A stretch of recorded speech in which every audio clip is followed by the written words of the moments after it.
ताई, मला वाटतं मधुला जर्नलिझममध्ये ॲडव्हान्स कोर्स करायचं तर करू देत ना. हा म्हणजे इतक्यात लग्नाची घाई करू नका. तू समजू ना आई आपण.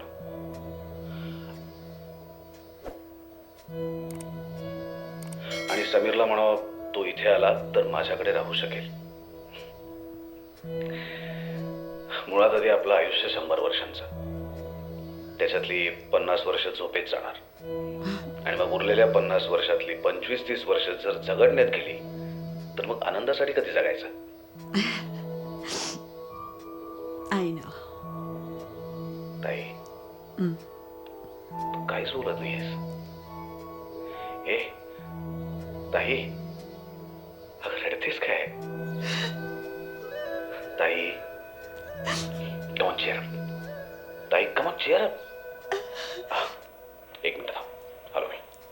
आपल्याला तरी एकमेकांकडून काय हवं असतं? थोडीशी समजूत, दुसरं काय. प्रत्येकाची सुखदुःख वेगळीही असतात पण सारखीही असतात. हे जो जाणेल ना तो आपला, बाकीचे सगळे परकेच की. हाय. बरं मला सांग, मी उगाच जादापणा करतोय असं नाही वाटत आहे ना तुला?